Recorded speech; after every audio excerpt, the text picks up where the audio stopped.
रावण जैसा ज्ञानी गलती कर रहा है, बहुत गजब चीज है। रावण जैसा ज्ञानी दुनिया में उस समय कोई भी था नहीं। नीतिज्ञ, ज्ञानी, धनवान क्या नहीं था उसके पास, सब कुछ था। रावण बराबर उस समय धन किसी के पास, रावण बराबर ज्ञान किसी के पास, रावण बराबर शक्ति किसी के पास भी नहीं। फिर उसके बाद उसके परिणाम ज्ञानी होकर के उसके परिणाम ऐसे क्यों हुए? 16,000 रानियां जिसके पास हैं उसके परिणाम कैसे बिगड़ गए? चलो किसी व्यक्ति शादी करना चाहता था और नहीं हुई, चलो उसके परिणाम बिगड़ गए, तो मैं समर्थन नहीं कर रहा हूं नहीं तुमको, चलो बिगड़ गए तो एक बात कहने कि भाई ठीक बिगड़ गए होंगे बेचारे। जिसके घर में 16,000 रानियां बैठी हों और वो भी अप्सराओं से सुंदर, उसके बाद भी परिणाम बिगड़ जाना ये क्या है? रावण इतना मूर्ख है, वो नहीं जानता कि जो 16,000 में तृप्त नहीं हो पाया वो 16,001 में और क्या तृप्त होगा। मंदोदरी ने यही तो कहा, तुम्हारी वासना अभी 16,000 में तृप्त नहीं हो पाई तो एक को पाकर क्या करोगे? फिर तुम्हारी लिप्सा बढ़ेगी, क्योंकि ये लिप्सा घटने वाली नहीं है। 16,000 के बाद भी उसका परिणाम बिगड़ा, और 16,000 कोई गलत नहीं थी, कुरूप नहीं थी, कोई गलत नहीं थी। अर्धचक्री की सारी रानियां सुशील होती हैं, धर्ममय होती हैं, सब धर्मात्मा होती हैं। जितने भी अर्धचक्रवर्ती हुए चक्रवर्ती, सब रानियां बहुत परम धर्मात्मा होती हैं, सुशील होती हैं, पति के प्रति मरने मिटने वाली होती हैं। उसके बावजूद भी रावण का परिणाम कैसे बिगड़ गया समझ में नहीं आया। किसी आवारा का बिगड़ जाए तो बात अलग है, उसका बिगड़ रहा है। रावण मंदोदरी से यही कहता है कि तुम जो समझा रही हो, क्या समझते हो तुम मुझे? क्या मैं नहीं समझ रहा हूं? क्या मैं बुद्धू हूं? क्या जितना ज्ञान सब तुम मुझे दे रहे हो, क्या इतना ज्ञान मेरे में नहीं है? लेकिन मैं क्या करूं? मेरा परिणाम नहीं संभल रहा है। बहुत सारे लोग अपने आप से परेशान होते हैं, अपने मन से परेशान है, अपने खुद से परेशान है। आज मैं क्या करूं, मेरी खुद की आदत गंदी है, परेशान है लोग, कोई उपाय बताओ। रावण कहता है कि मैं करूं क्या, मैं सब जान रहा हूं, इसका फल क्या है, मैं सब जान रहा हूं, दुर्गति है, सब जान रहा हूं कि मुझे अपवाद होगा, सब जान रहा हूं कि क्या सब, लेकिन कुछ नहीं कर पाया। बेचारा गिरता गया।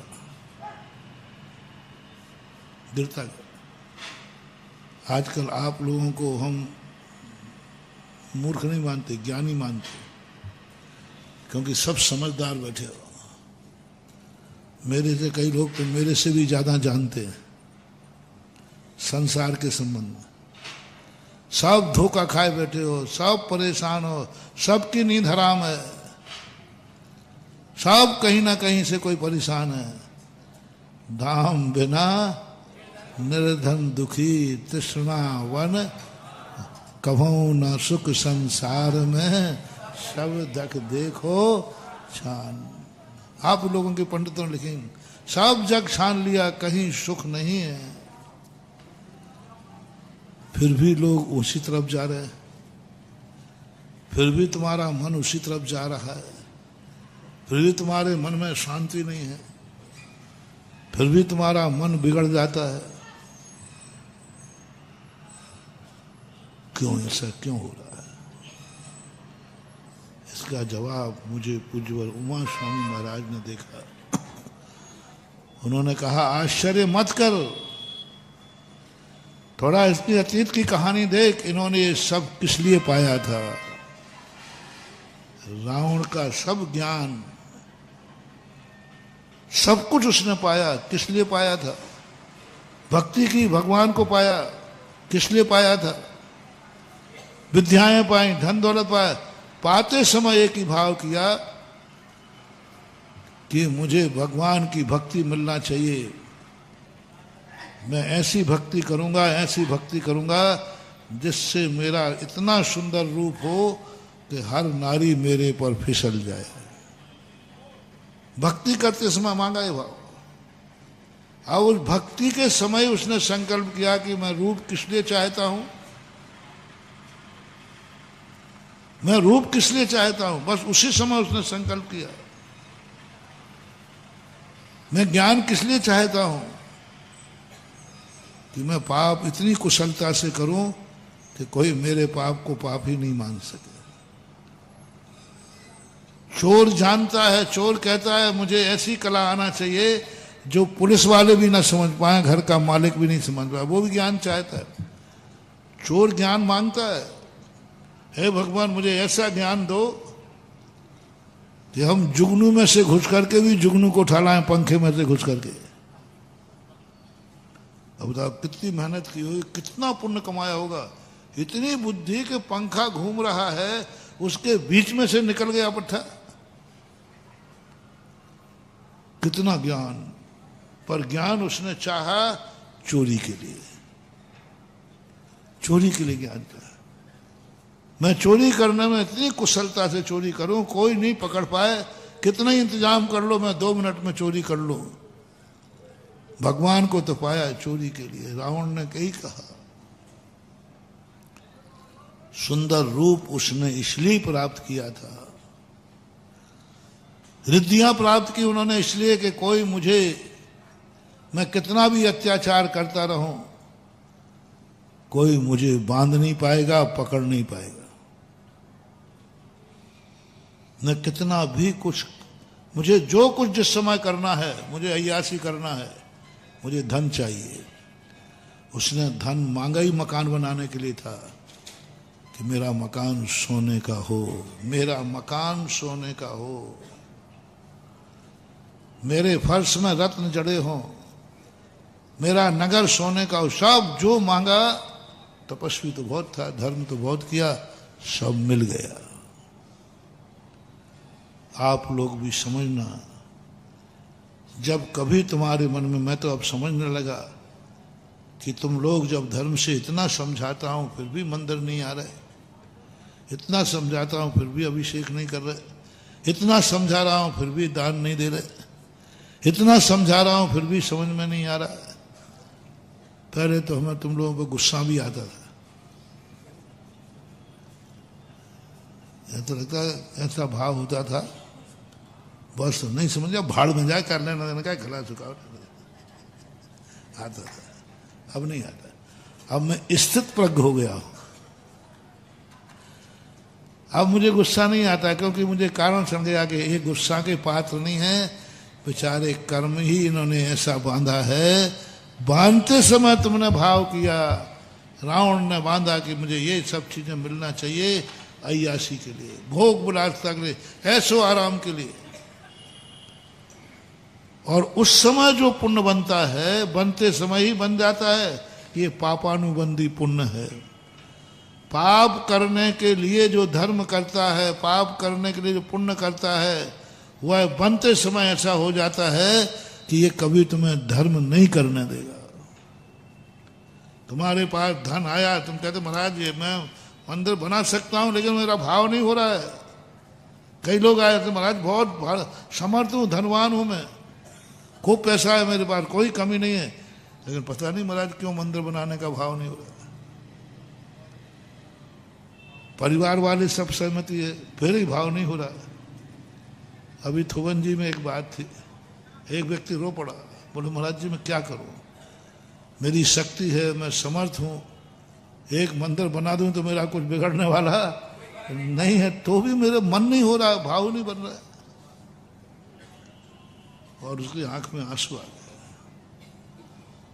उसी के बाद मैंने चिंतन चालू किया कि भगवान अब क्या देरी है, चाय रहा है, रो रहा है, मान सामने मंदिर बन रहे हैं, गुरु बैठे हैं, सब बैठे, अब क्या मामला है। तब मैं जिनवाणी माँ की गोद में जाकर खोजा।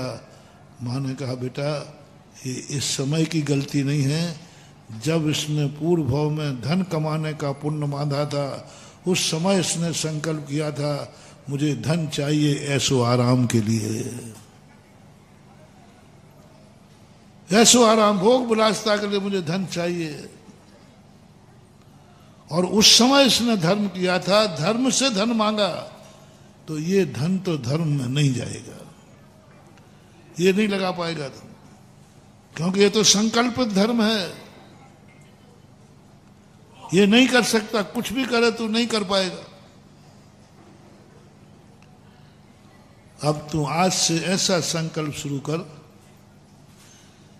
कि हे भगवान प्रतिदिन श्रीफल चढ़ाओ, हे भगवान मुझे कुछ नहीं चाहिए, बस मेरे पास इतना धन हो कि मैं एक मंदिर बना सकूं, इसके लिए प्रतिदिन ये कार्य करना, प्रतिदिन ये कार्य करना, सुबह उठकर करना, शाम को उठकर करना, मंदिर जाओ तो करना, बस एक ही बात, मुझे कुछ धन नहीं चाहिए, बस मेरे पास इतना धन हो कि मैं मंदिर बना सकूं। अपनी भूल सुधार लो, इसके बाद जो तेरे पास धन आएगा, वह धन जब तेरे पास आएगा वो मंदिर ही बनवाएगा, पाप कराएगा ही नहीं, क्योंकि संकल्प है, पुण्यानुबंधी पुण्य कहलाता है। इसलिए कल पूज्यपाद स्वामी दरबार सिद्धि में निकला कि तुम जो भी धार्मिक कार्य करो पहले बताओ क्यों कर रहे हो, संकल्प बताओ पहले क्यों कर रहे हो, मोक्षार्थ ना, पहले संकल्प बताओ किस लिए कर रहे हो, बाद में फिर तुम गड़बड़ करोगे। उसने संसार के लिए किया, आप लोगों ने भी सब कुछ पा लिया, बस बांधते समय संसार के लिए बांधा था, आपको मिल रहा है, आप मस्त हैं जान करके भी। और जो पाप करने के लिए धर्म करता है उसको पाप करने का मौका तो मिलेगा, लेकिन पाप करने के बाद सीधी दुर्गति है, कोई उसे बचा नहीं सकता। रावण ने मांगा उसे सब मिला, लेकिन दुर्गति जाना पड़ेगा, जैसे हमारे यहाँ निदान बंद बोलते हैं। इसलिए अपने जीवन में सबसे पहले कार्य करते समय संकल्प किया करो, ये धन तुम किस लिए कमाना चाह रहे हो, तुम आर्य खंड में क्यों जन्म लेना चाहते हो, तुम क्यों जैन कुल में जन्म लेना चाहते हो, तुम धन क्यों चाहते हो, तुम्हारा अच्छा मन क्यों चाहते हो, तुम ज्ञान क्यों चाहते हो, तुम आंखों में ज्योति क्यों चाहते हो, क्यों, वो फार्म भरो। अब यदि तुमने ये भाव किया कि भगवान मैं धन चाहता हूं, साईं इतना दीजिए जामे कुटुंब, मैं भी भूखा ना रहूं साधु न भूखा जाए। है भगवान कुछ नहीं चाहिए, परिवार चलता रहे, कभी आपका मंदिर बना सको, कभी दुखियों के दुख दूर कर सको, इस संकल्प के साथ प्रतिदिन दुकान खोलो। 6 महीने कर लीजिए, 6 महीने कर लीजिए, सुबह उठ करके भी दुकान खोलते ही मुझे कुछ नहीं चाहिए, बस इस दुकान से इतनी इनकम हो जाए कि मैं थोबन जी का एक मंदिर बना सकूं, मैं गंज के मंदिर में कार्य कर सकूं। करो शुरू आज से ही, सुबह उठते ही करो, मंदिर आओ तो वही मांगो, और दुकान खोलो तो खोलने के पहले यही कहो, हे दुकान, बस इससे इतनी इनकम हो जाए। 6 महीने में आपके पास चमत्कार होगा। आप मंदिर नहीं कमा पाएंगे तो एक वेदी का तो आशीर्वाद जरूर ले ही लेंगे। एक वेदी का आपका भाव हो जाएगा, आप कहोगे कि उन्हें कैसे हो गया, आपने 6 महीने में जो कमाया, संकल्प किया था कि मैं धर्म कार्य में खर्च करूं, आएगा आपके परिणाम, नियम से आएंगे, कोई नहीं टाल सकता। और ये करके देख लीजिए। हे भगवान सुबह करना है, शाम को करना है, मंदिर में करना है, दुकान खोलते समय करना है, दुकान बंद करते समय करना है, ग्राहक आए तब बस एक ही बात है, भगवान इस दुकान से, व्यापार से इस साल इतना खर्च हो जाए, मिल जाए, इतनी आमदनी हो जाए, इतनी आमदनी हो जाए कि मैं अगले साल चतुर्मास का पहला कलश बैठा लूं। करो तो शुरुआत करो, देखो क्या होता है चमत्कार। करके देख लो, 1 साल करना बस। और इतना तुमने करते गए, पूरी विशुद्धि हुई तो भावना पूरी होगी, लेकिन कुछ कमजोर भी भई तो प्रथम नहीं तो आखिरी कलश तो तुम बैठा ही लोगे, इतनी ताकत तो आ ही जाएगी। पुण्यानुबंधी पुण्य कहलाता है। मुझे ताकत चाहिए, कुछ नहीं। एक आसन तुम नहीं कर पा रहे हो, सुबह शाम एक ही बस, भगवान मुझे कुछ नहीं चाहिए, मुझे इतनी ताकत दे दो जिससे मैं अष्टमी चौदस का उपवास कर सकूं। मेरे से उपवास होता नहीं है, बहुत तकलीफ होती है, बस इतनी ताकत आ जाए, मुझे कुछ नहीं चाहिए। आप भोजन करने बैठो तब भी, आप भोजन से उठो तब भी, मंदिर सब में एक करिए। आप अगली साल देखिए आप अष्टमी चौदस कर पाएंगे या नहीं, पर अनंत चतुर्दशी का निर्जल उपवास कर लेंगे और तुम्हें कुछ भी नहीं बिगड़ेगा। करके देख लो, भावना में बहुत बड़ी ताकत है। भावना तो भाव नहीं भा रहे। निर्देश जो है, संकल्प क्या है तुम्हारा, क्यों चाहते हो आंखों में ज्योति, क्यों चाहते हो, संकल्प क्या है? दुनिया भर के राग रंग बुरी बातें देखने के लिए नहीं, कोई मतलब नहीं निकल रहा है। और वही व्यक्ति जब कहता है नहीं मुझे आंखों की ज्योति चाहिए, मुझे कुछ नहीं करना, मैं इतनी ज्योति चाहिए जिससे मैं जब चलूं तो मुझे पैर के नीचे की छोटी सी जीभ भी दिख जाए, उनको बचाने के लिए ज्योति चाहिए मुझे। पर भगवान मुझे कुछ नहीं चाहिए, तेरा दर्शन होता रहे, इसलिए ज्योति चाहिए। मैं शास्त्रों का स्वाध्याय कर सकूं, इसलिए ज्योति चाहिए। आप ज्योति चाहते समय आप ये संकल्प कर लीजिए, आपको ऐसी ज्योति मिलेगी, ऐसी ज्योति मिलेगी कि अभी तुमने नियम लिया है, बस भगवान मैंने देव दर्शन का नियम लिया है और जिंदगी में जब तक देव दर्शन नहीं हुआ मैं अन्न जल ग्रहण नहीं करूंगा। चमत्कार देखना, आपका जीवन पूरा निकल जाएगा। देव दर्शन को लिया और आपको एक ऐसी दृष्टि प्राप्त होगी, ऐसी दृष्टि कि अपने महल पर से बैठा देख करके सूर्य बिंब के भगवान के दर्शन कर लोगे। चक्रवर्ती का क्या था, पूर्वभाव का यही तो नियम था।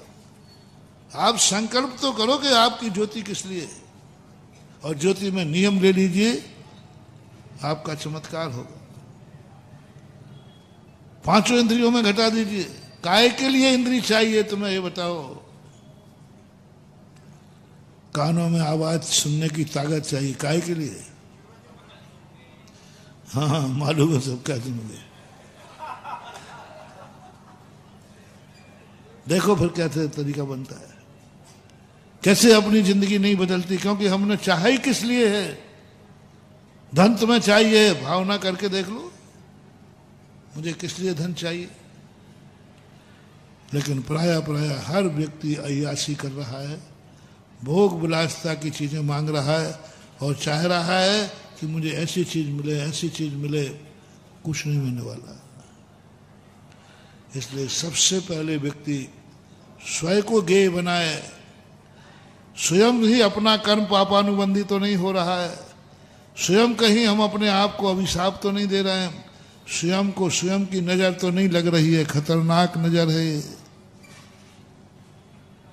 एक बार हमने प्रवचन दिया था शायद यही, सारी दुनिया की बद्दुआएं कुछ भी तुम्हारा नहीं बिगाड़ पाएंगे, लेकिन तुम तो खुद अपने आप को बद्दुआ दे रहे हो, अपने आप को बद्दुआ दे रहे हो। तुम्हारी खुद इंद्रियां हैं, इनका तुम दुरुपयोग कर रहे हो। तुम्हारी आंख तुम्हें बद्दुआ दे रही, तुम्हारे कान बद्दुआ दे रहे, तुम्हारी नाक बद्दुआ दे रही, तुम्हारा जिह्वा गंधोदक दे रही, तुम्हारे पैर गंधोदक दे रहे, तुम्हारे हाथ गंधोदक दे रहे, गंधोदक जो हैं वे बद्दुआ दे रहे। हाथ बदुआ दे रहे तुम्हारे। देखो ये पापी इन हाथों से